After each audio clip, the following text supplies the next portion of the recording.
Okay, welcome everybody. I think we're live. It says that we're live, but it's been a long time since I've done this. And let me just check my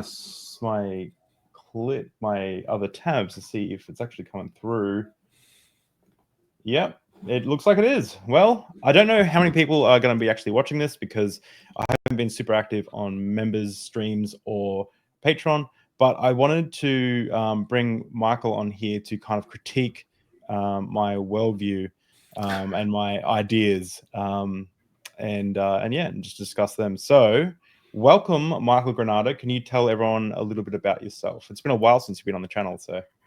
Yeah, it's been a while since we talked. I have a YouTube channel first and foremost, where I make mostly educational content, but I also do some, I guess what would be considered like counter apologetic type content. I'm an educator. I teach history and philosophy to both high schoolers and college students, and that's kind of what got me involved in the YouTube space. But I've made a few videos on Michael Jones from Inspiring Philosophy, and I watch David's video, his interview conversation / debate that he had with Michael about a month or so ago, and reached out to David, told him my general thoughts, and took it from there. Yeah, you're like, I don't agree with your position, and I was like, yeah. So what we're talking about, a big part of it is I had this conversation. I'm still trying to apologize if things are a bit rusty. It's I haven't done this for a while, and I'm trying to put this on the. Maybe I'll just put it on the other screen. Oh, this is fun. So but the clip that we're going to be responding to or like looking at is the first kind of discussion that Michael and I had, the first claim that we were talking about on the episode, which was is apologetics foundationally dishonest. So this was my kind of claim, and in this video we kind of look at we put our confidence on a scale. If you haven't seen it, go look at the video. But I thought it could be a cool idea to start off and listen to me ramble for a little bit, and then we can kind of dive into a conversation, because just to get everyone who maybe not have seen it up to scratch. But Dishonest.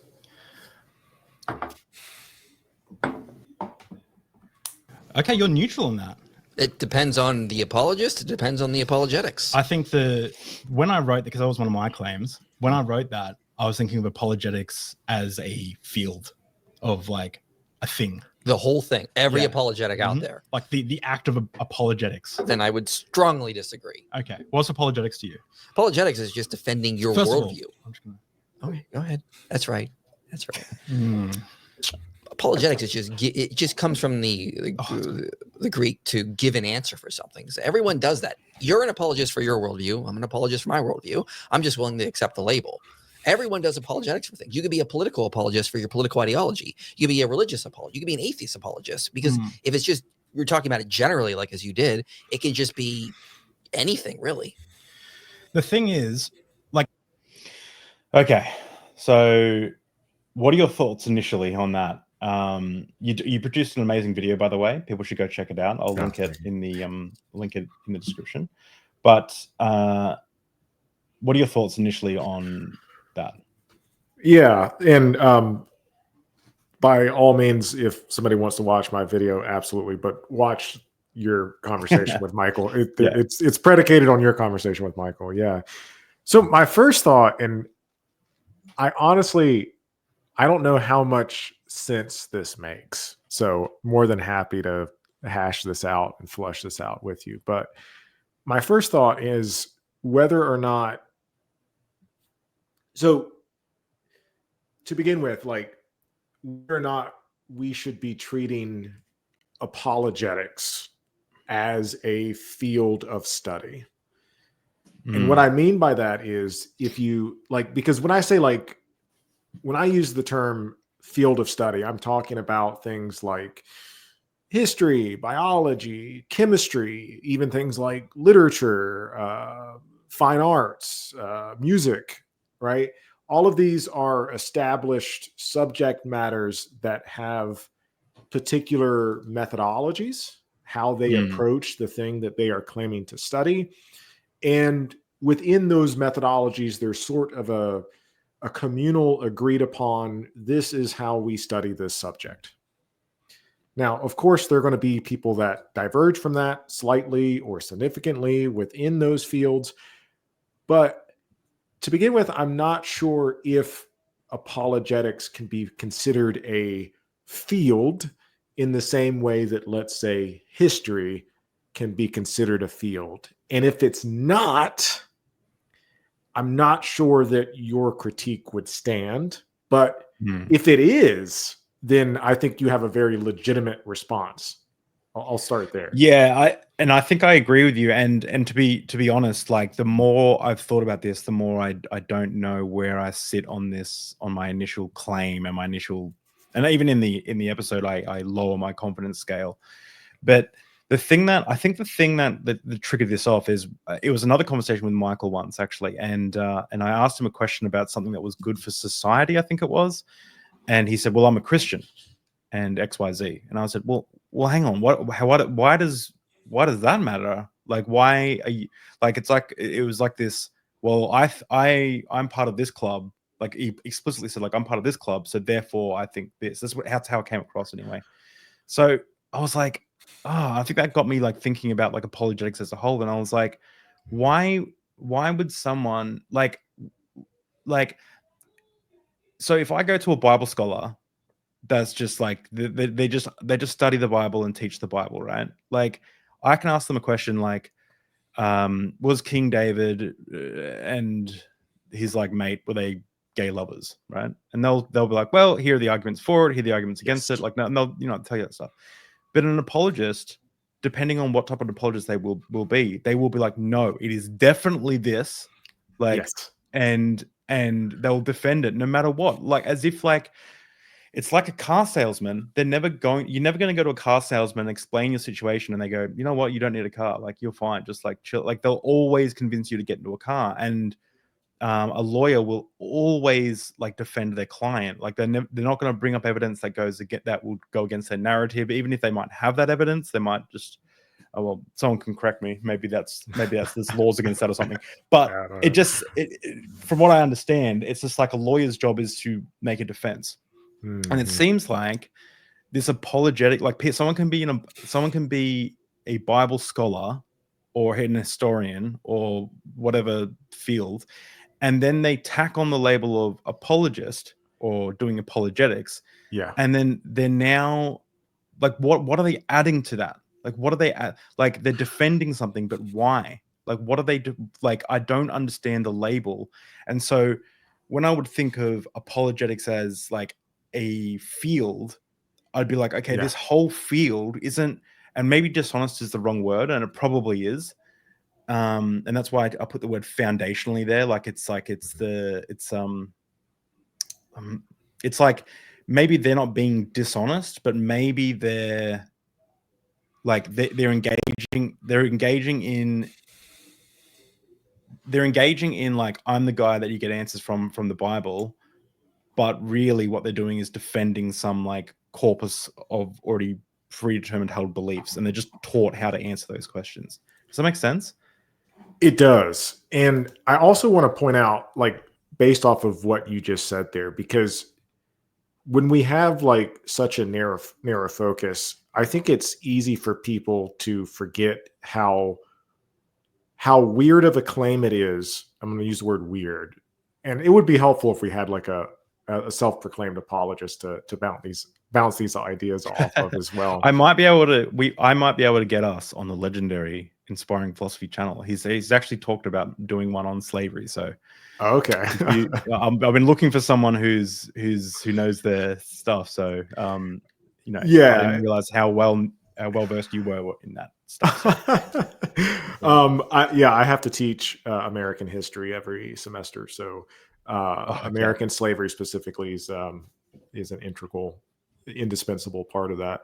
But I think it's easy to forget, especially for people that are interested in like biblical studies or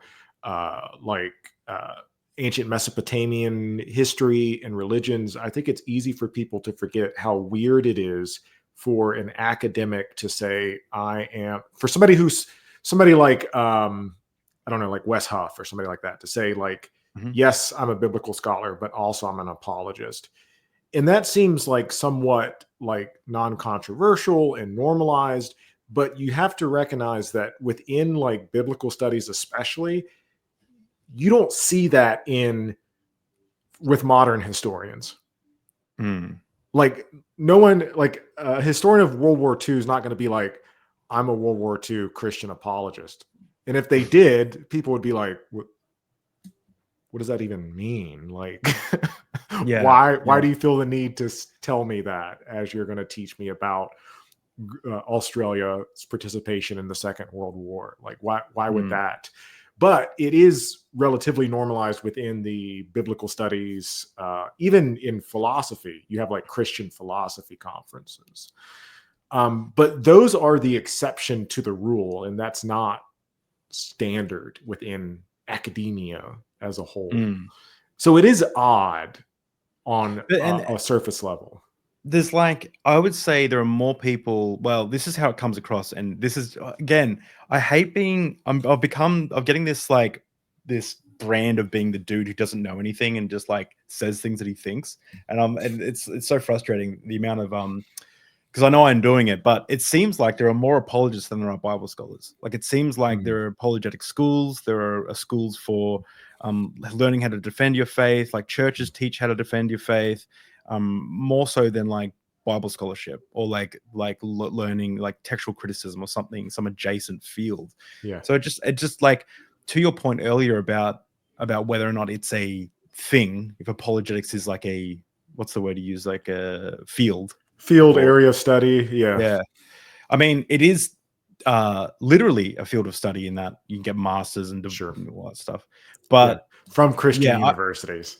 Yeah, exactly. Right. Like you're not going to go to a secular university to get but I would say the same about Muslim apologists or it's any apologist. And this is where I think we have the biggest disagreement is I brought up like, Richard Dawkins, the biologist who is Mr. like, let's say he's Mr. Evolution and he defends evolution. And I said that he would be engaging in apologetics of sort when he's up defending that.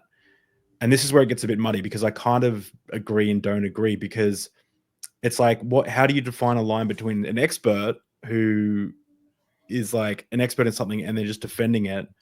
I would say that the act of defending it there, it's like it's in a different realm than like when you're in the pursuit of truth, when you're kind of like, you're not open to change, when you're like doing a public debate, when you're defending something, you're like, that's your job to defend something. But at the same time, biologists will defend their like certain hypotheses and stuff like that, and hopefully they'll change with better evidence. But I think the difference is someone goes into apologetics generally as like like starting from the defense of their worldview, not like a well, I'm a Bible scholar and I've come here to debate the resurrection of Jesus and I believe that it happened, right? That they could be defending their worldview there, but an apologist specifically is like, I'm taking on this title and I'm going to like find the answers and I'll say sophistries for whatever like problem that people are having that makes them feel uncomfortable, and I'm going to make them feel better about it. And again, I'm not wording this very well, and that's why I needed you here. But it's like I don't know how to make, again, maybe dishonest is the wrong word, but there's something that I can't let go of, this notion that I have, but I can't articulate it very well either, except for what I've said. Yeah. Well, I mean, to be fair, David, you raise a really interesting point that I really haven't been able to kind of stop thinking about for the last few weeks. So kudos to you on that, first and foremost. Breaking people's brains all over the world. Yeah, because there's something there. And when I first heard you say it, I didn't really agree. And I was like, oh, okay. Yeah. But then when I heard myself say it, I didn't agree. I said it really poorly. Well, no, but then I was thinking about it, and I had lunch with my wife the other day, and I was telling her about it, and we had a conversation about it. And as I started like talking through it, I mean, there is, and we'll get to this later, I'm sure, but I do really agree with you on certain points. Like, I think Mm. how Michael Jones presents the history of slavery and Christianity's involvement with slavery, there is something there that I think speaks to what you're saying. But yeah, that's why I did the old eyebrow raise at the yeah, camera. yeah. Yeah. Before we get there, though, like, I think that, so first and foremost, you're right in that apologetics assumes the truth of the thing that it is studying.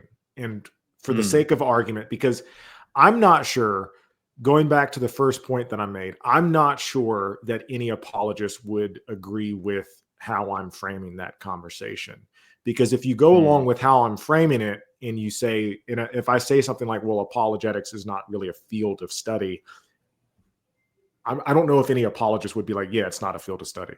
So I think a lot of them would kind of double down and be like, this is a legitimate area of inquiry. Like, good scholarship has been done here. And so we'll proceed with it being a legitimate, because like you said, there's universities that are pumping out apologetics degrees. There's a countless number of YouTube apologetics channels. I'm sure if I looked, there would be like apologetics journals and stuff that people are publishing in. I'm not really plugged into that world, so I'm sure that they would disagree with me there.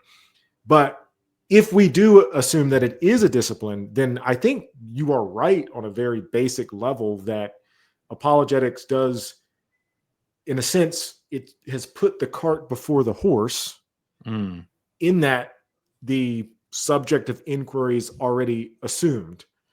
Like, me as if I'm teaching history, any historian, let's say a historian's investigating the political relationship between Australia and Great Britain during the Second World War, they might be inclined, they might have a really good idea of what thesis they want to write about that. But in their writing of the thesis, and I don't know anything about Australia during World War II, so I'm just using it as an example. But in their writing of the thesis, their initial assumptions could be proved wrong. This has happened to me a lot. I had a big research project in graduate school where I was looking at the reception of Copernicanism in Europe, and I wanted to find lay level sermons that were being preached against Copernicus. And I assumed that there would be like common everyday like monks or priests who were speaking out against Copernicus. And I found one really small sermon in German that was delivered to a really small church. It didn't really have the sort of impact that I thought it was going to have. So I just like had to abandon the paper because there was literally nothing to write about. Like, my assumptions were proven wrong by the data. And to your point, I don't know if that could happen to an apologist.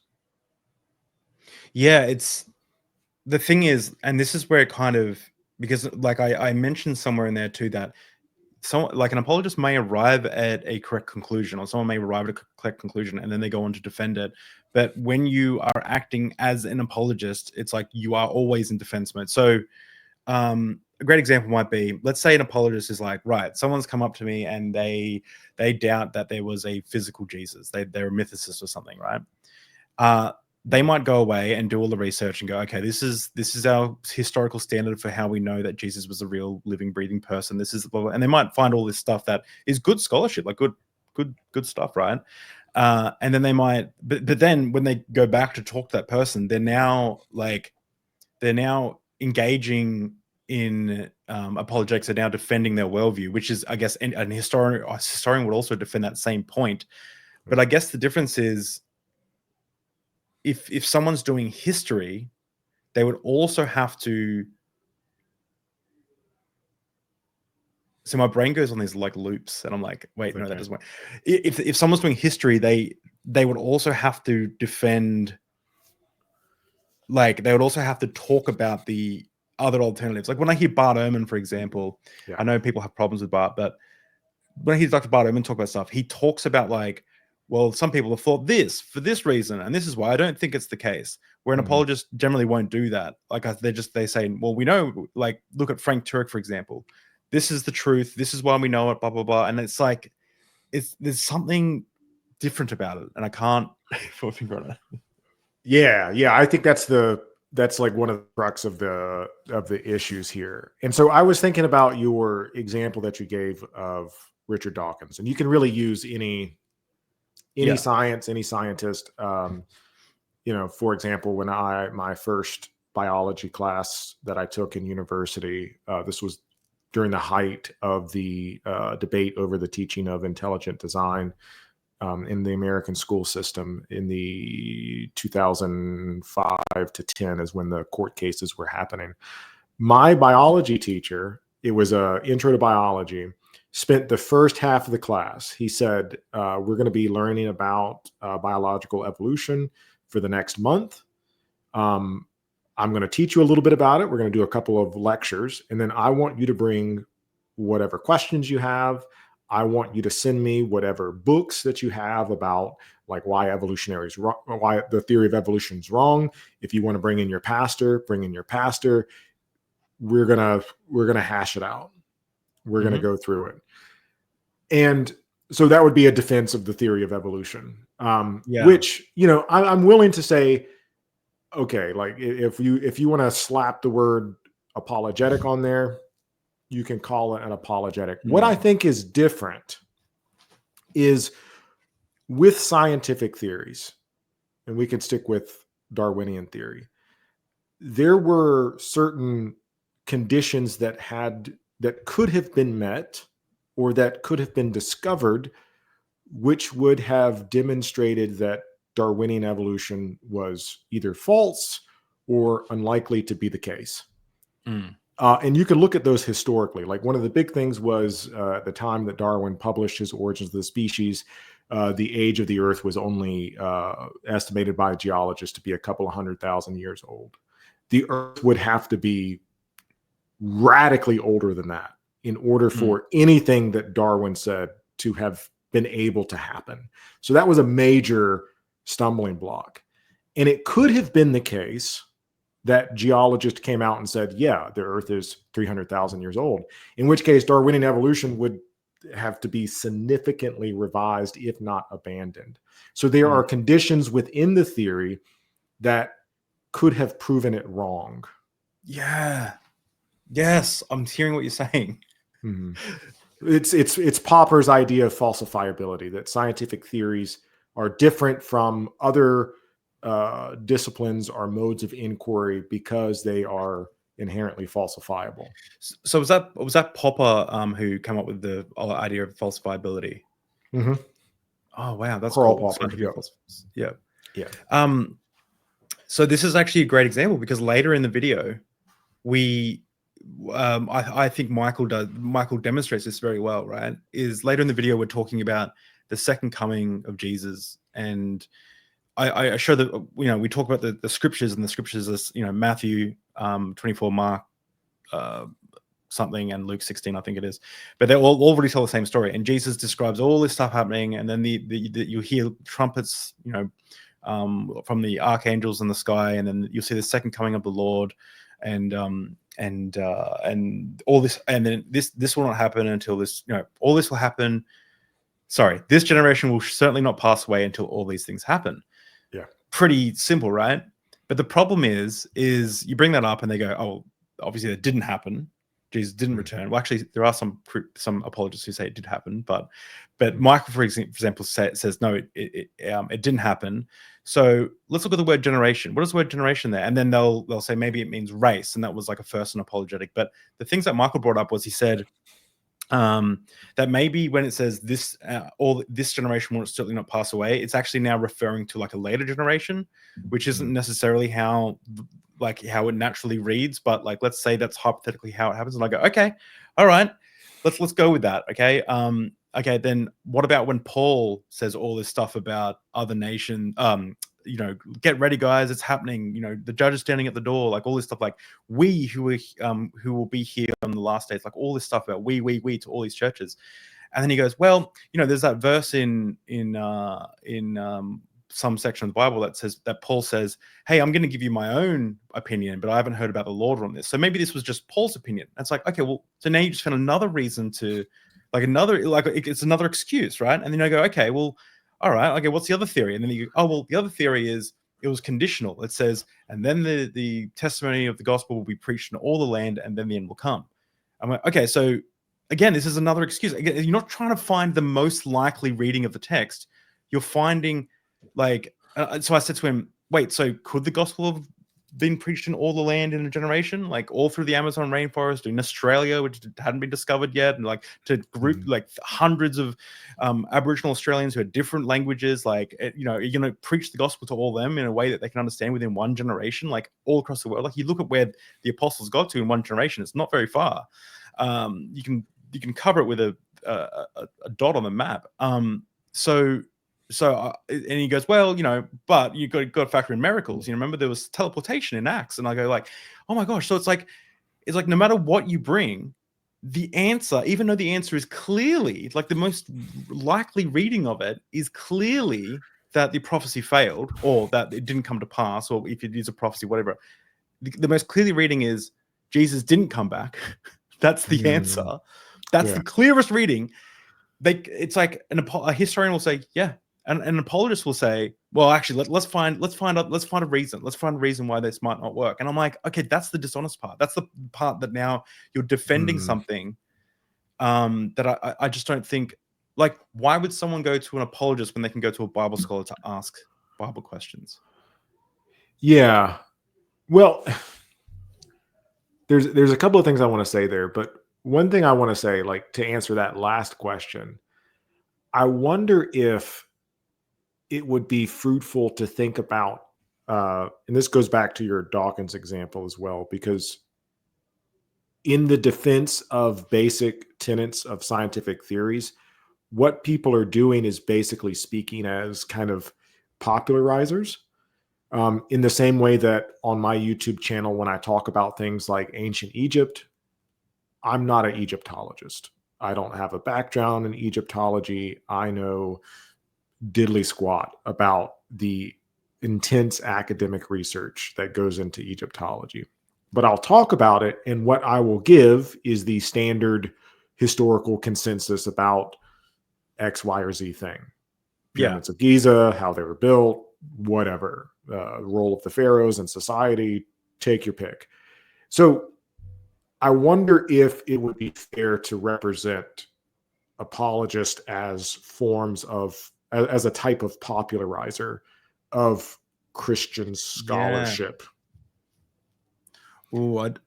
Yeah, maybe, but I would say they're possibly, but I would say with a caveat, I would say that from what I've experienced, apologists, their main role is to calm down the flock of Christians or Muslims or whoever who are panicked at something they've discovered in the natural world, or something someone said.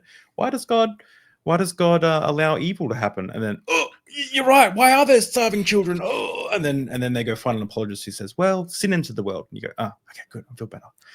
It's like that's the main role an apologist provides.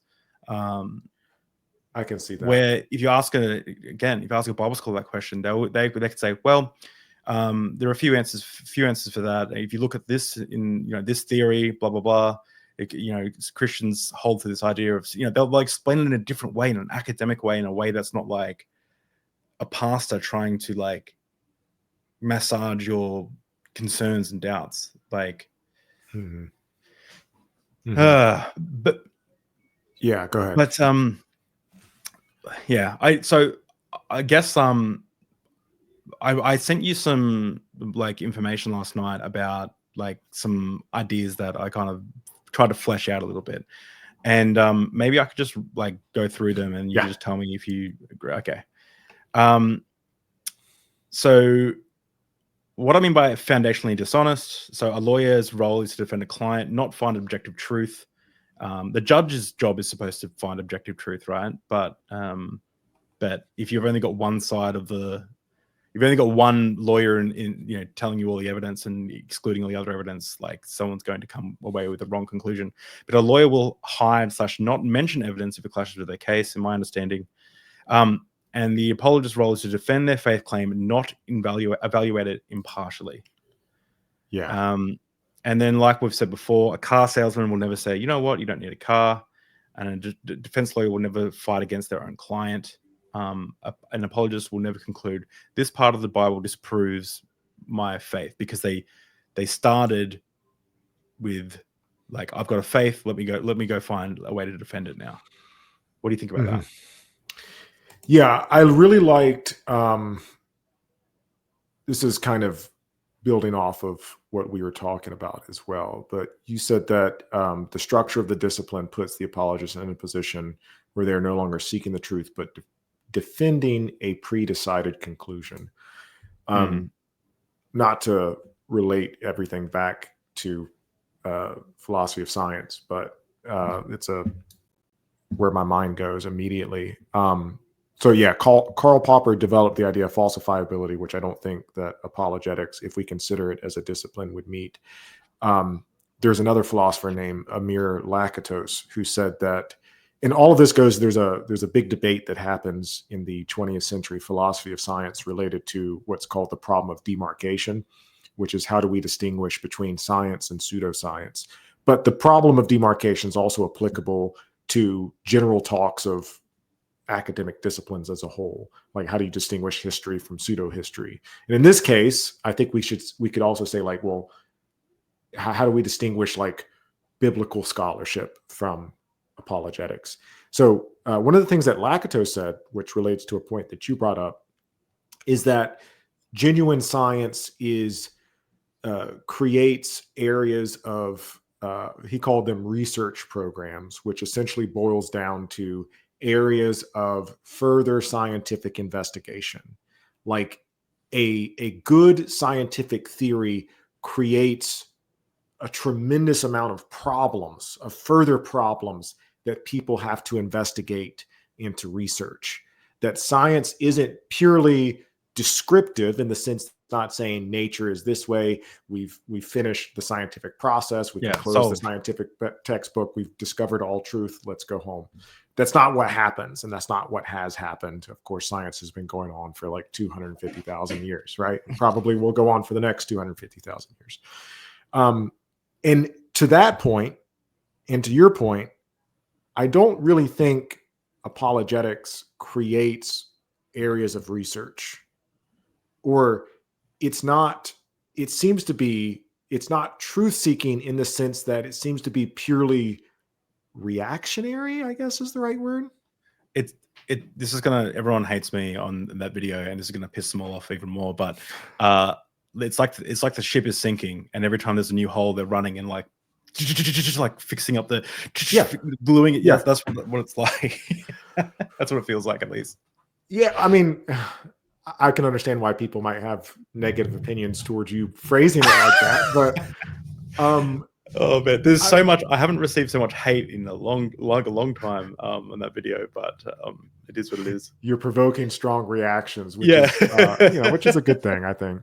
Yeah, but this was actually this is what the philosopher Michael Roos, who recently passed away, this was his criticism of intelligent design, was that all intelligent design does is attempt to poke holes in Darwinian evolution. It doesn't actually offer any predictive, like with the sinking ship.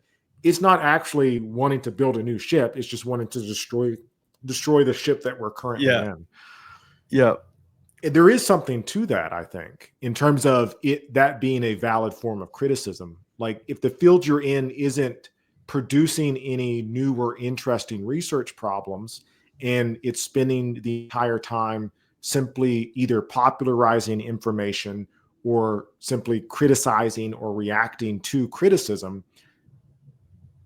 that seems to be like that seems to be a problem. But I'm not sure why that's a problem. Yeah. No, Yeah. I actually, you just reminded me of something I did when I was first deconstructing my faith. Is I was like, because I was a young Earth creationist and not hardcore, but that's what I believed. And I remember going on to like creationist Reddit or something, or Christian Reddit, and I said, hey guys, like, I'm noticing that we don't actually have a lot of evidence for our side. Can someone explain to me, like, without poking holes in evolution or anything, just explain to me the evidence for a young Earth? Just like, yes, give me the evidence for a young Earth, not evidence against an old Earth or younger, whatever. Like, just give me. And it was so funny. This person like wrote out this, this thing, and I had a conversation with them, and I actually took a screenshot, went through and highlighted like the parts in, or maybe you can bring it up. I'm probably got the image somewhere. And it's like, they go, yes, there is definitely evidence. And I said, what is that evidence? And they said, X, Y, Z, like they had like all these things, right? Like these scientific things. And I said, okay, so, and I said, would they all point to the age of the Earth being this, like, are they all pointing to the same consensus of like an age of the Earth? And they said, no, it's all different.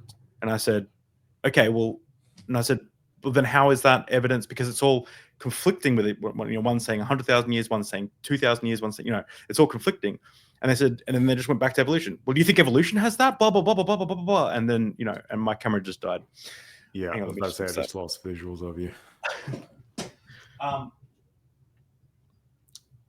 No, but you're absolutely right, though. And I think that is a legitimate piece of feedback and critique, that there needs to be, it's not sufficient to simply criticize a position. You need to offer some sort of viable alternative that has evidence that's backing up what you're saying. Yeah. Yeah. So just quickly too, Karl Popper, does he have a book on that falsifiability, or was it like a paper or something? Where can I research this? Yes, he does. I believe I should know the name of the book off the top of my head. There are problems that philosophers have raised with Popper's understanding of science. One of the biggest problems being that some things that we would consider science don't necessarily seem to be unfalsifiable, especially if you could take in consideration the fact that most modern science seems to be predicated and based off of mathematics, and mathematics is true by definition. It's not something you can't go out in nature and find evidence of not one, right? It's just, but Karl Popper, let me find the name of the book. Sorry, I can't do two things at once. I believe it's The Logic of Scientific Discovery is where he outlines his theory of falsifiability. But if you Google Karl Popper falsifiability, I would highly recommend the Stanford Encyclopedia of Philosophy. That's like the golden standard of if you're doing like general internet research, and it's a hefty read, and it lists all of its sources at the end. Yeah. Someone, I think a philosophy student told me that's like the cheat code to philosophy. It's like if you just read that, you'll have a better understanding than 99% of people. Yes. Whatever subjects. Yeah. Yeah. Cool. All right. I'll read that. But I get, so just to kind of speed through these, because I want to get to some of the contentions that Michael brought up and some of the contentions that ChatGPT brought up. Okay. So the scholar versus the apologist, the Bible scholar, in the Bible scholar's job in theory is to examine the text and history without a required conclusion. So that's like the ideal. That's like a scientist's ideal job, is to look at the evidence and not follow something if it doesn't support it. An apologist's job is to make the faith claim work regardless of the tension in the evidence, and I would agree with that. So my question goes back to if someone has a question about the Bible, why would they ask an apologist when they can ask a Bible scholar? That is what is an apologist bringing to the table. I then talk a little bit about implicit versus explicit bias. So like the example I give is like my son. I think my son is the coolest little boy in the world. That's an implicit bias. Well, is that an explicit bias? No, I don't know. It's a bias though. It's a bias I have. But where if I say that this football team is my favorite team, they're the best team ever. Even if they lose, I'm still going to make arguments that they're the best team ever, right? It's like it's my sports team, and I would say that's the difference between implicit and explicit bias. I'll just quickly finish this, then we can talk about all of it. Yeah. Why it matters: it can make conversations less honest because the apologist's job is not to admit doubt, but to close ranks around a claim. And this is why engaging with an apologist is fundamentally different from engaging with a neutral scholar or historian. And so the summary is apologetics isn't about finding truth. It's about making your perceived truth bulletproof. Once you take the title apologist, you move from the lab and into the courtroom. And apologetics converts implicit bias into explicit bias and calls it faithfulness. So that's, do you have any thoughts on all that? Yeah, I think I kind of said what I wanted to say about most of that. But yeah, I do think that what you said there, why it matters, engaging with apologists is different from engaging with a neutral scholar or historian. I do think that's really important, but I do want to, and I would be really curious to hear how somebody who's self-identifies as an apologist would respond to it, because I can imagine the response being like, well, not everybody can understand what a Bible scholar has to say about X, Y, and Z Bible verse. And I'm not sure that they would necessarily, it would be interesting if you encounter an apologist that would just bite the bullet and say like, yes, I acknowledge my explicit bias. I'm going to tell you this is what I believe going into it. And the only reason why I'm engaging with you right now is to try to convince you of this particular truth. And then proceed from there. Like, would that make them an honest apologist at that point? I don't. Yeah, you see, because I think that you got a good point there. Like, if an apologist they're just trying to make it make the Bible scholarship digestible, that could be a good reason for apologetics to exist as a field, I guess. Which is, I guess, what they would argue. Why does my camera keep doing this? Sorry. It's okay. I can also imagine certain veins of apologist, certain types of apologist who might want to argue something along the lines of, and Stephen Jay Gould is not an apologist, he's a biologist, but Stephen Jay Gould argued that there is a fundamental difference between religious language and scientific language, for example. So I can imagine an apologist who would say something along the lines of, like, yes, there's academic scholarship and there's academic conversations about the topic of something like the historical Jesus, but I'm not interested in academic conversations, or I'm not using academic language. I'm using faith-based language, for example. And I'm curious if, in your opinion, if Michael would have came with something like that, would you consider that dishonest? No, I don't think that would be dishonest. No. Okay. Like, I don't think it would fit the criteria of what I mean when I say apologetics is dishonest. If they came in, if they put all the cards on the table, it wouldn't feel deceptive or wrong to me. So actually, the first time I ever saw Michael was way before I even deconstructed my faith. And I was hungover. I mean, I was a kind of a backslidden Christian, but I still was a Christian. And I was hungover at my friend's house. And all of a sudden I was like, oh my gosh, what if evolution is true? Intrusive thought, but a true one. And I actually panicked, and I went online and I googled it on YouTube or whatever. And I was at my friend's house just on the couch watching YouTube videos on my phone, and Michael's video came up, and that's how I first was introduced to Michael. And years later, I went looking for that same video, and I only discovered his channel because I recognized his voice. And that's why I reached out and said, oh, hey, I've got these questions. And that's how we became friends. But the video was essentially like, it's essentially was talking about Genesis. And it was saying, this is what Genesis says. And a lot of people say that you have to take it literally. But you don't have to take it literally, because here's some other ways to deal with it. So, and it says, look, each one of the, the first part of Genesis kind of rhymes poetically.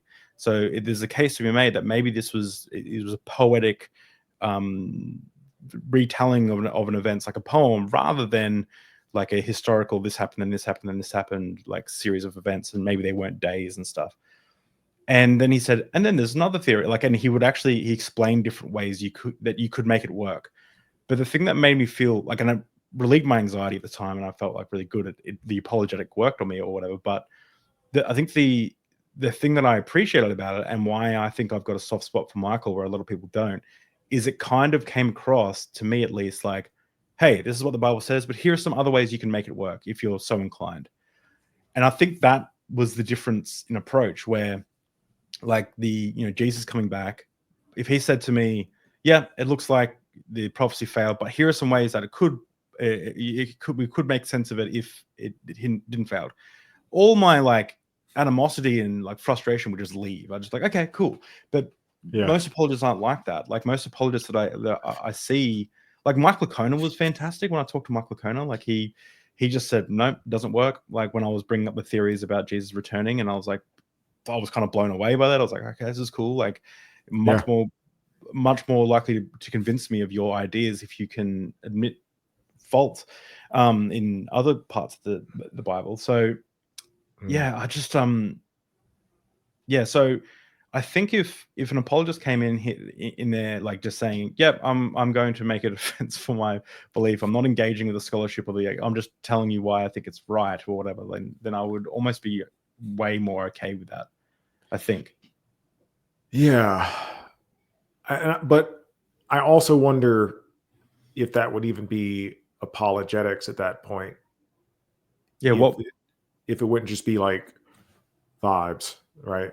This is what has worked for me in my personal life, and sorry, go ahead. Yeah. That's right. Would it be apologetic? Because they would technically be making a defense, but they would be of their worldview, but they would be doing it.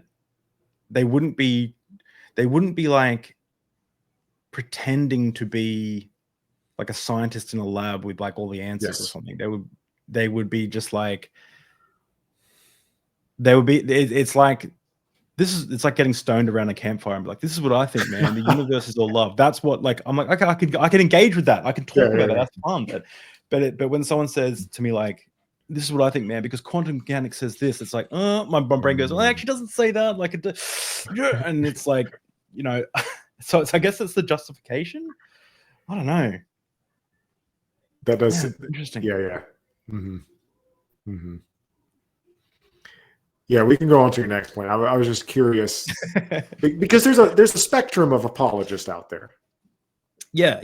And this is what Michael was saying. And it's a good point that he said that what all apologists are dishonest. And I was like, well, it's a field of apologetics. It's but I don't know if I fully agree with that anymore. But it's because when I was when I was talking with my wife about this, she was immediately inclined to agree with you because we both come from Christian backgrounds and both have left those Christian backgrounds. And one of the things that really, and I don't want to put words in her mouth, but one of the things that really, I guess, upset her, to put it like just broadly, was when you would see like some high profile apologists, because we grew up in more like evangelical backgrounds, but we also she went to a church specifically that like was just like deep into apologetics. Like the pastor would get up every Sunday morning and it would be some sort of like polemic against evolution, against gay rights, it was very like topical and apologetic in nature. And it started to really upset her when these like big high profile apologists, it started to come out that they weren't walking the walk, so to speak. Yeah. And they were being dishonest in that regard, dishonest in their presentation of themselves as good, moral, upstanding individuals. Somebody like Ravi Zacharias immediately comes to mind. I don't know the person. He was a Indian apologist. I listened to a lot of his stuff growing up. He talked a lot about. I really liked him when I was a Christian, because he talked a lot about like existentialist philosophy and how that like reconciled with Christianity and meaning of life and stuff like that. But it came out after his death that all of these like sexual abuse allegations, and it turned out that, and it wasn't just a few sexual abuse allegations, it was a lot of sexual abuse. Like this was like systematic behavior that had been occurring over the course of like several decades, if not longer. So like I think there could be an immediate perception of dishonesty in that regard. And I do want to vocalize that, because that is certainly an element that has dissuaded a lot of people from apologetics. That's of a more, I guess, like hypocritical nature. Again, not to make blanket statements that say that all apologists are like that. But I also want to clarify that I think what we are talking about and addressing is like academic dishonesty or intellectual dishonesty, rather than like some sort of like moral dishonesty. Yeah. And that's something I brought up too with Michael, is like I said, when you're defending your worldview, do you feel like you're doing the right thing? Which was basically my way of saying, like, do you believe it's like what God wants to do? Like you're doing a good thing? And he said, yes. And I said, well, that's how I feel when I'm being critical of these ideas. Like, I feel like I'm following truth. I'm pursuing truth. And that's, so yeah. Mm-hmm. So it's not a moral, like, I think we both think we're doing the morally right thing, but it's how we approach it. Mm-hmm. So is dishonesty maybe too harsh of a word? Like, if we were to rephrase it after everything we've talked about, how would you phrase it? Would you say apologetics is, because the thing that I really want to get across, like the thing that I really want to get across is if you talk to an apologist, you will almost always get an answer that makes you feel good, but may not be right, or may not be the best faith interpretation of the data. Right. I would say that. Yeah, I don't know. Like, and you see the same thing with people who have like fringe theories.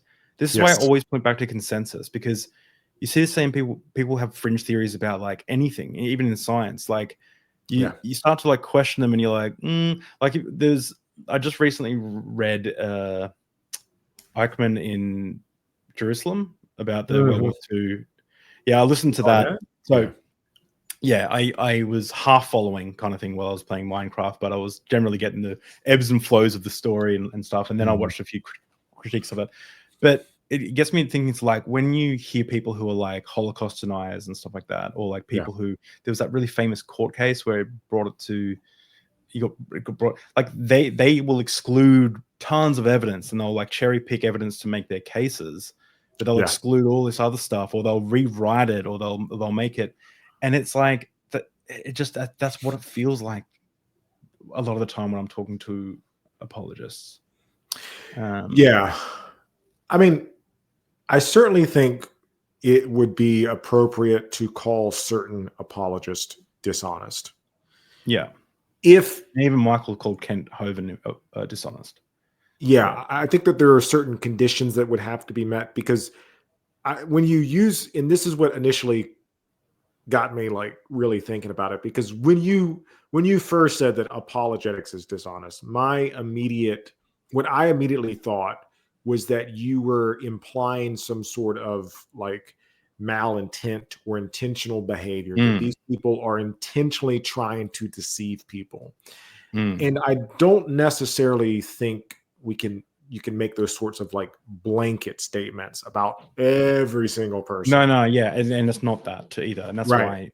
Yeah, because to what you were saying too, like I think of somebody like to use a non-apologist that promotes a fringe theory, not even a theory, that promotes pseudoscience, would be like Graham Hancock, right?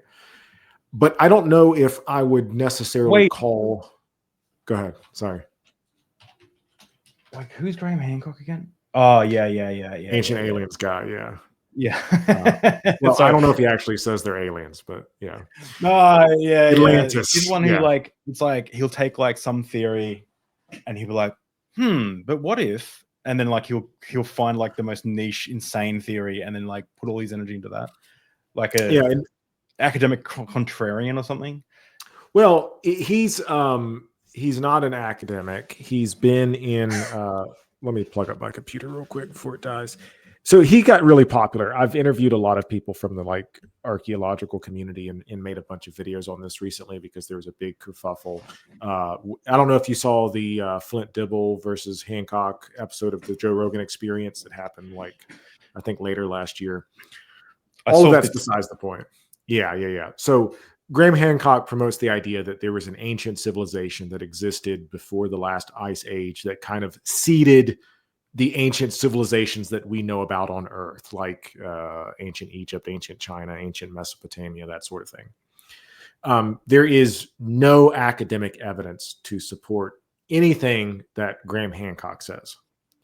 But he's been promoted by people like Joe Rogan to the extent that he has like Netflix deals and book deals out the wazoo talking about this stuff. Yeah. I don't know if I would call Graham Hancock dishonest in the way that because of what I just said, because I think that Hancock firmly and passionately, like he was writing about this stuff when he was like in like 30, 40 years ago. He was deep into the stuff. Like I think he 100% believes it. Now, I think he's gotten to the point fame-wise that he couldn't go back and say, like, I don't agree with this anymore because his entire livelihood depends on it. But yeah, that's it's like not morally dishonest or something. And that's exactly, by the way, that's exactly why I've called myself atheist a bunch of times and stuff, but I've started not using that term as much, atheist and stuff, because I want the ability to put on orange robes and shave my head and turn deep drinks into a tea drinking channel with my fellow monks if I want to. You know what I mean? I want the ability to, I don't want anything to get in the way of, and even as a result, I've kind of stepped back a little bit from the quote unquote atheist community online a little bit, just because of all the drama that's infuriating, but also because like I want to kind of expand my worldview a little bit and be open to be able to change, rather, if that makes sense, than just to be Professor Atheist and I dunk on Christians or something. I don't know. Right.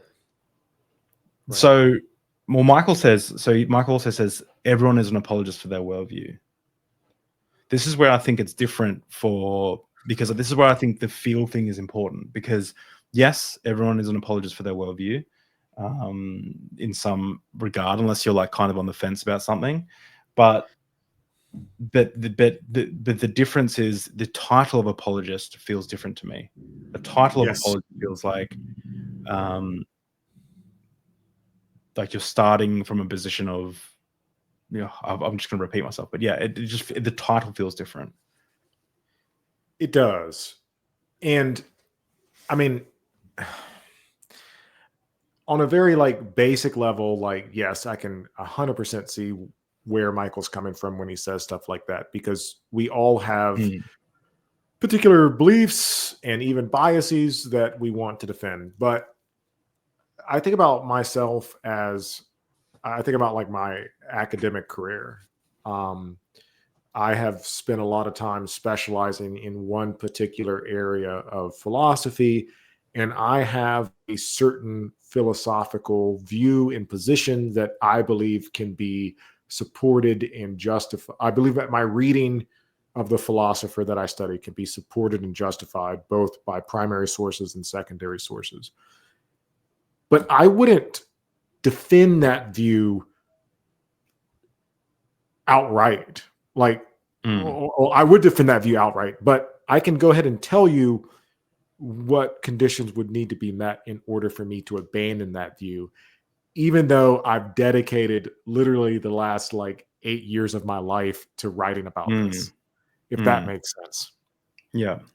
Like, I'm attached to this particular view and argument, but I can also acknowledge if I would be wrong. And I've Mm. submitted to journals where I've received feedback from other philosophers who said things like, yeah, this argument has this isn't going anywhere. Like there's no, is this your stuff around time, the science yeah, of yeah. Mm-hmm. So a great example would be, can you just refresh my memory what you advocate for again? It's the types of time. It's Everyone not go even watch that the episode of Deep sexy. Drinks. Yeah. Okay, Yeah. well, let's say that's something. Let's say you're an advocate for time A and someone an advocate for time B, Right. theory of time, right? B theory of time, yeah. Mm-hmm. That's, I actually got the real names. Yeah. You did A and B theory of time, yeah. Okay, somewhere, So yeah, like kicking around in my brain. But it's like if something you're like, oh, this is how you disprove it. Someone does disprove it, and you go, okay, so how can we make theory A work? And you're like, and you go looking for. That's what it feels like. It feels like there's 100%. Yeah. 100%. Like I have so much academically invested in the general idea of B theory of time being remotely correct. But if modern physics took a hard left-hand turn and it turns out that A theory of time seems more plausible within the context of modern theory, that's what's happening. Like, yeah that sucks. Or, the paper example I gave before is a good example of that. I spent a semester researching and trying to find this stuff only to have to meet with my advisor and say, I got nothing. Yeah. So I still think, like, even if it was proven wrong, like it's still fun. The journey is still fun, like learning about it all, like I'm reading the Mahabharata now and I have to like graph out all the family trees and stuff. And because it's so hard to follow for me, like I'm not a really good person with names and people and stuff. Like I really I'm listening to it on an Audible, and then I like go through and I like look at the faces of, and then I watch the like the films about it and stuff. And even though I don't think it's true, it's still interesting. It's like Game of Thrones. It's interesting to get invested in.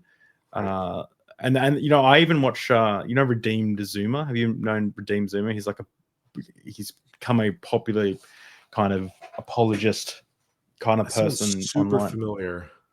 Yeah, he makes these really like kind of edgy Christian videos, I guess, for defending his sect of Christianity, and he'll be like, this is why Catholicism is wrong, this is why this is wrong, and this is why I think they could be right, and I like watching him. I used to get really frustrated by him, but I actually changed my attitude, because to me it's like listening about the lore in a D&D game. It's like, you know what I mean? It's like, oh wow, so the elves of the forest were at war with like the goblins of the east. So then like, oh, that makes sense why they're, and it's interesting that way. If I look at it in that lens, it's interesting. So even if it's not true, if one day a theory becomes prevalent, you'll be able to explain why, the history of how that developed and stuff. So it could still be interesting. Yeah, 100%. So what about so ChatGPT said, like when I asked it to critique my ideas, it said that the courtroom analogy cuts both ways. A defense lawyer's job can uncover truth through adversarial testing or evidence. Some might argue apologetics, like law, works best as part of a dialectic. One side defends, the other challenges, and truth emerges in the clash. And you'll need to clarify what you think apologetics blocks truth rather than sharpening it. So is apologetics just sharpening truth, or is it like blocking it? What do you think? It's kind of,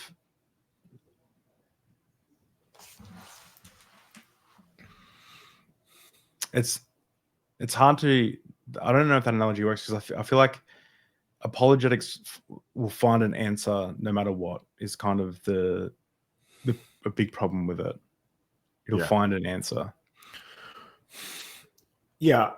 I mean, I don't want to give ChatGPT any credit, or say like I can understand where ChatGPT coming from. I can't, because it's a machine that doesn't have any thoughts or feelings or actual ideas. But on the one hand, like very broadly speaking, yes. And I think so. For example, you and I may have had some slight disagreements over the use of dishonesty, and I may have had some slight quibbles about your use of, categorizing somebody who's defending the theory of evolution as an apologist, we can work through those and are working through that and talking about that and debating that and representing both sides of that can lead both of us to a better understanding of the topic and of each other, which I kind of feel like is kind of what happened here.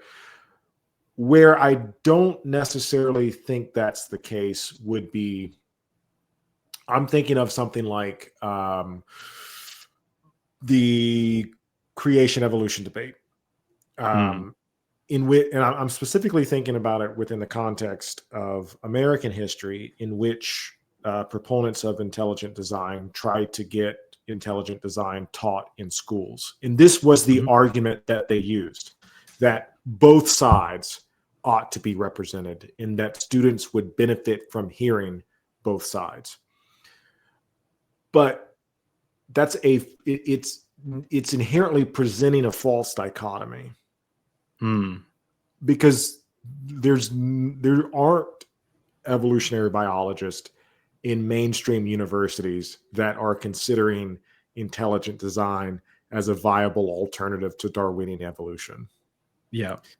In the same way that as a history teacher, I do not think it would be beneficial for my history students to hear Grant Hancock's arguments, because there's not an archaeologist or historian at a mainstream university that considers it to be remotely viable. It's fringe ideas and thoughts. I don't even want to call it theory. So if an apologist is advocating, and I'm not saying that all apologists do this because I don't think that they do, but let's say that we have an apologist that's advocating for, I don't know, the teaching of intelligent design in high school biology classrooms. I don't think that's a helpful conversation, helpful in the sense that it's progressing us closer to truth, if that makes sense. Yeah. And to just clarify a little bit, what I've thought about this a lot. My thoughts are still so scattered, but going back to the biologist point, I don't think the biologist, the way I was using the word dishonest before, I don't think the biologist is dishonest, but I think when they're defending their worldview, they're now no longer engaged in that. Like, they're not going to, like, their job is defense. They're not going to bring up like, well, here are the theories and this is why we think this is true, or they're going to just explain why their main one is true. Like, does that make sense? Right. Well, it's like they're acting as an apologist, but then they go away and become a biologist. But what I find with apologists is the field of apologetics is like, it starts and ends with defense. Like, that's all it is. It's just defense of. To that point, I would say that the biologist that is defending the theory of evolution, let's say in a debate or even in like some sort of publication or on YouTube, I would say that they're not engaging in biology. It would be more so like a form of philosophy. Yeah, or theater. It's not, theater, popularizing. It's not inherently scientific. Maybe because the goal of such, the goal of somebody like Neil deGrasse Tyson or Sean Carroll or take your pick of the countless numbers of science popularizers, or I really like he's an Italian physicist, Carlo Rovelli, writes absolutely fantastic general books on the theory of relativity, on quantum mechanics. It's aimed towards a general audience. It's not aimed towards like a high school level reading, or high school to college level reading is kind of but they're general books. They're not scientific books. And when he writes those books, it's not physics, strictly speaking, because there's no mathematical theorems in there. There's no proofs. There's no analysis of the data. There's none of that. He's writing in a way that appeals to common people. And because of that, and that's not something that I think falls within the strict purview of physics proper. If you go get a graduate degree in physics, they don't teach you. This is why it's not helpful. So, for example, I'm kind of rambling a bit here, but I think it's relevant to the Chat GPT criticism. Deep drink scattered thoughts. This is good. Yeah, yeah. This is why it's not fruitful for some scientists or some historians or some archaeologists to debate people like Graham Hancock or people that are advocating for intelligent design. Like, I know that Flint Dibble talked about this. They chose Flint to debate Hancock because he was relatively used to having those sorts of conversations and wanted to argue. And he prepped for that. And the reason why he had to prep for that is because debating pseudo-archaeologists is not something that they teach you to do in archaeology school. It's not. And you could easily imagine a situation in which some archaeologist stumbles onto a Graham Hancock supporter, and that Graham Hancock supporter asks them questions that they're not able to answer and might even know about a particular subject more so than they know about, and might win the debate, which could subsequently influence people that are listening to that conversation to believe the pseudo position. And I think the exact same thing could happen with apologists on certain matters. And I'm not saying that all apologists do this, but if you had an apologist, for example, that's advocating for something like, I'm using intelligent design because I feel like it's a safe example, but you can imagine, I think a more harmful example would be something like an apologist that contorts the history of slavery, that advocates for a form of like Christian nationalism, that Christianity has the better form of ethics, or that it was Christian nations that had to elevate all of these other nations to our ethical level. Yeah. So, yeah, exactly. Yeah. Yeah, that makes sense. So that's actually an interesting point, because I'm trying to be critical of my own position. So would I say that when Neil deGrasse Tyson writes a book about the stars or something, is he being an apologist? Like, is he being dishonest there? Like, it's like how far do I draw this out? Because technically he's yeah. See, dishonest must not be the right word then.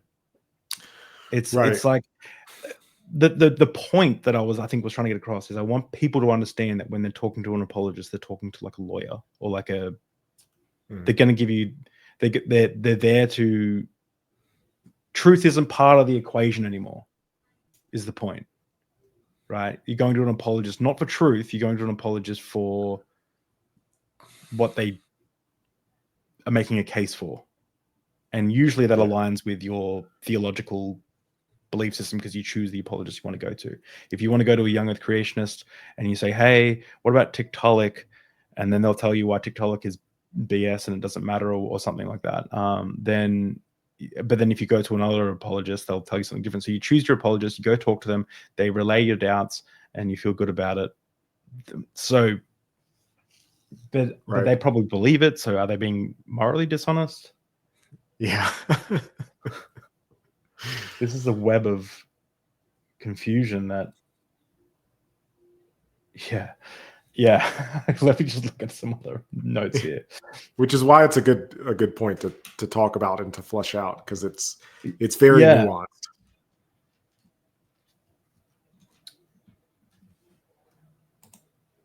So, So I was just going to talk about explicit versus implicit again, but that's okay.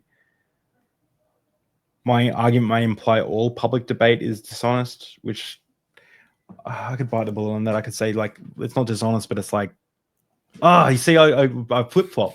I need a different word. It's like people are defending their. I don't know, it's just when you move into defense, it's like truth has left the building, like, and you're just kind of now defending something. Yeah. I don't know. And there is also a level of when you're defending a particular idea, there is a level of, so when I talk, for example, when I make reaction videos to like Graham Hancock, to keep going back to that example, or to the apologist examples, I've made some reactions to apologists. What I'm falling back on is essentially an appeal to consensus, in one that sort of simplifies the position, because for example, I don't have a background in archaeology. And if somebody were to press me and to say, well, okay, explain to me how they date the pyramids, I can't explain that. But I could tell you what the historic consensus is of what the pyramids are dated to. So there's a level of simplification when it comes to popularizing / defense, and there's a level of having to appeal to certain established authorities when it comes to popularizing a defense. And kind of like I was saying before, I can imagine an apologist responding, that's what I'm doing. And again, I don't know. I'm not an apologist, so I can't. What do you think about this is a tangential, but what do you think about my point of, like, because Michael was big on use your brain, don't just agree with consensus. But my point to that was, if you don't have the ability to, you don't have expertise in this area, so how can you fairly look at the data and make and decide that this outweighs the X? So, like, for me, I'll always point to consensus. If one day the consensus said that vaccines do cause autism, then I would change my position. I'm like, okay, well, this is what the data seems to, but the consensus right now is not that. So I have to, and I'm not a biologist or a vaccine manufacturer or anything. I don't know. Like, all I can do is point to consensus. So, but Michael's point would be, think for yourself and go look at the evidence. But I don't think you can do that. I just don't think you have the required capabilities to sift through, which I guess is a dangerous. What I'm saying is might be a dangerous idea if you think about, like, are we being told the truth, or is there, like, everything like that? Right. This is a really tricky conversation. I have this talk a lot, especially with my high schoolers. Last semester when I was teaching world history, because we were talking about, I was teaching them how to justify arguments and how to support the arguments that they're making about historical topics. And this might come off as me sounding like an absolute elitist asshole, but I'm more than happy to explain it. I oftentimes hear, especially like within the realm of like conspiratorial thinking and like the pseudo-historical community, pseudo-archaeological community, and they hate when they're labeled pseudo-historical or pseudo-archaeological, but whatever, different conversation for a different day. There's oftentimes an appeal to common sense. Yeah. Right? Yeah. Well, common sense tells us this. Use your brain to figure this out. The inherent problem with that is there's no set understanding of what common sense is. Because your common sense is going to be different from my common sense. And there's also little to no recognition of the role that culture, ethnicity, time, place, socioeconomic context goes into shaping somebody's common sense.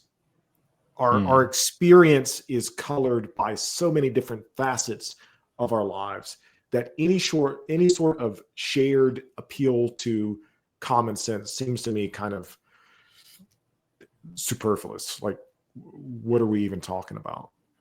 On top of that, and this is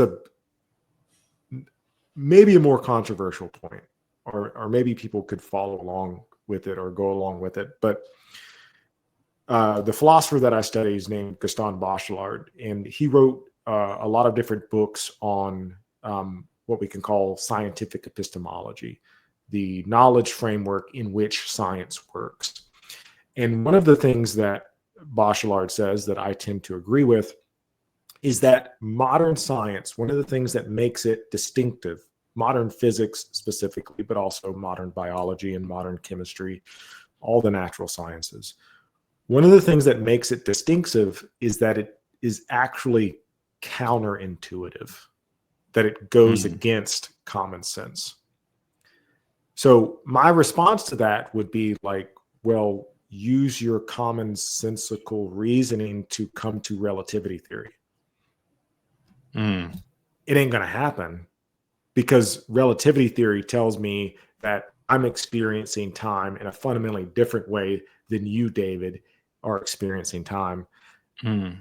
Common sense doesn't get me there. Common sense would say that we both share the same basic intuitive experience of the flow and the passage of time. But relativity would say that, well, you're in Australia, I'm on the East Coast of the United States, maybe you're at a higher elevation. We're going to have two different experiences. So I don't think you can get to, for example, more complicated understandings of physical reality and natural sciences. And also, how do you use common sense to gain knowledge of the past? Yeah, well, I guess Michael's point would be to go research what the evidence is for whatever position there is. Like, I have this conversation with Neil of Gnostic Informant all the time. He really doesn't. I think he really subscribes to the Bible being written no earlier than 200 BC or maybe 400. Don't quote me on that. I'm not good with numbers, but way later than Bible scholars put it out. And I ask him, and he says, go ask the Bible scholars what the evidence is, and then he explains the evidence to me, and it doesn't sound very overwhelmed. Like, doesn't sound like it's good enough evidence to support that conclusion to me. But I also, and then I see him produce videos, and I see people not respond to those points, and then I go, okay, but also consensus says this, so I'm just going to go with consensus because I don't know how to evaluate whether or not what you're talking about is true or not. So Michael would say the same thing about, whatever theory there is. He's like, go look at the evidence and listen to the other professionals in that field debate it. And just because the consensus hasn't agreed yet doesn't mean it's not true. Yeah. I mean, the other basic fundamental problem that I would point out is that of media literacy. More and more, and I see this all the time with my high school students, but also boomers on Facebook, telling people to go research it for themselves assumes an awful lot out of people. It assumes that people are capable of finding the information that they need to find. And I don't think they are for the most part. Yeah. No, because it's really hard to find that information. It's not easy. It's not just I can just Google it. Oh, okay. Like if I Google climate change, I had a student last semester was researching climate change, went onto YouTube, typed in climate change. They got Jordan Peterson's debate with Destiny, and they were like, well, no, and I walked through it with her. I was like, how did you? Because she cited Jordan Peterson. I said, why are you citing Jordan Peterson? She's like, this is the resource that I found. I was like, show me how you got to this, and she showed me. Yeah. That's what Googling it gets you. That's what looking it up gets you. You're going to probably hate me for this opinion, but or disagree with this opinion strongly. But so I was doing a video, writing a script for a video, and I asked ChatGPT for a bunch of quotes, sources from history. It gave me all of them, told me the page number, told me where they find them and stuff. I put them in the video, Then I went back and to fact check them as I was looking, and they were all completely made up. And I said, give me fact, like they were just totally hallucinated. They weren't real at all. And I was like, whoa. But in saying that, I still think that ChatGPT is actually going to be better for society. I think people using ChatGPT, I'm more confident in people using ChatGPT than like Googling stuff for themselves. Because I think that I think ChatGPT will actually get you closer to the truth than a boomer trying to Google, like, you know, like, I don't know, whether or not GMOs are dangerous. Like, I think that if you ask ChatGPT that and you get a boomer to look at their memes on Facebook, I think that I actually have higher hopes for ChatGPT. So I know that's an unpopular opinion. What do you think about that as a teacher? You probably... This is a complete shift in the nature of the conversation. I'm more than happy to talk about it because I have relatively strong opinions about it. But yeah, I will say that to go to consensus, there is a lot of research that's coming out. There's a lot of research that has come out over the past 2 years, especially within the field of education, about the impact that ChatGPT has on specifically students. So I'm talking like in the United States, K through 12, so kindergarten, 4 years old up until 18 years old, the impact that ChatGPT is having on their learning ability. And so far, and I've only read like 5 papers, so don't cite me on this. I'm more than happy to send anybody the sources if you're interested. I have to be not loosely aware of these sorts of things as an educator because we talk about this in like teacher development meetings and stuff like that. But what we're seeing is a bit of, well, not a bit. What we're seeing is a positives and negatives impact on learning. The positive impact on learning is for, so like, for example, for myself, I have dyslexia, and it's difficult for me to process written language. ChatGPT can help me with that in a really big way. ChatGPT can also really help me with like my grammar and my punctuation and all that sort of stuff. So ChatGPT, when used as a tool, is extremely helpful in that regard and has been shown to be helpful for students in that regard. Where the negative impacts that we're seeing, and this I think is super interesting, and I do want to make a video about this eventually, but we're seeing ChatGPT negatively impact students' critical thinking abilities and abilities to think and reason for themselves. Especially over-reliance on ChatGPT is correlated with lower critical thinking scores. And the younger the kid is, the bigger the impact. Wow. Interesting. So, yeah, it's definitely a mixed bag, but there are some very legitimate, serious concerns that we're seeing emerge in the literature and the data regarding it. Yeah. Wow, I'd love to pick your brain more about that, but we'll stick to the subject and kind of wrap this up. But damn, okay. So if we were to wrap up our conversation, have we reached any type of conclusion or anything? Like, people should go check out your video. That has got me to think openly a lot about everything, differently a lot about everything that we've talked about. But I think dishonesty might be the wrong word, is where I'm at the moment. I still need to ponder all this a lot more.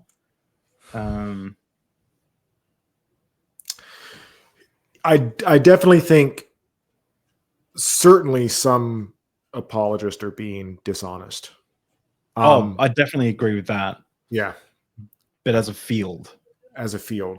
I do think the strongest point that I think feeds into your argument is there does seem to be certain subjects that are covered by the field of apologetics that lends itself to, I'll go with, that could be misleading, maybe even dishonest. I would be comfortable with calling it dishonest, but it is certainly misleading. So anytime, I think, going back to this whole consensus thing, I think that anytime apologists engage with positions that go against established academic consensus, things like theory of evolution, for example, I think you can appropriately label that sort of discourse as dishonest. It's dishonest in the sense that it's not taking the scholarship seriously. Mm.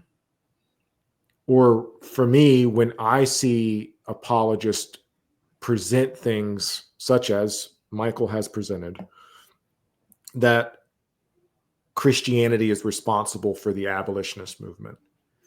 Mm. I don't know if I would call that dishonest, but it is. This is Not what the I say full in my. picture. Yeah, it's simplistic to the point that it's misleading. But I don't want to call that dishonest because I don't know if that's intentional on Michael's part. Yeah. Okay. Let's say I'm trying to get into like a deep trance meditative state so I can process my thoughts. So let's say that what do we call it, or how do we define it when someone says, okay, theory A has been disproven, let's go find ways to make theory A work again? What do you call that? Because that's what I see apologetics doing for the most part. What do you call, like, is that dishonest? Or is that like in that example, truth is not the point, right? Like, Yeah. like they've already decided that the thing that they're defending, theory A, is the truth. Oh no, and the way we explain theory A as being the truth doesn't work anymore. So let's go find another reason for why theory A works. But what do you call that? Like, That's a really good question. I don't know.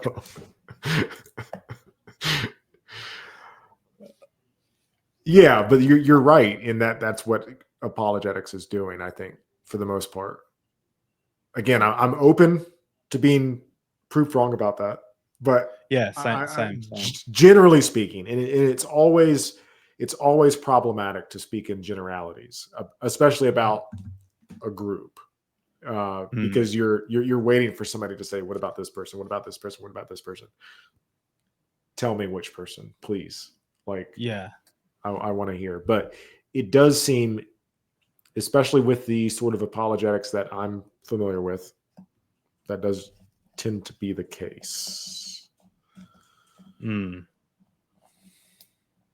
Yeah, okay. I feel good about where we've left off, but I don't think I'm at a full answer yet. But I think that it gives me more to ponder about.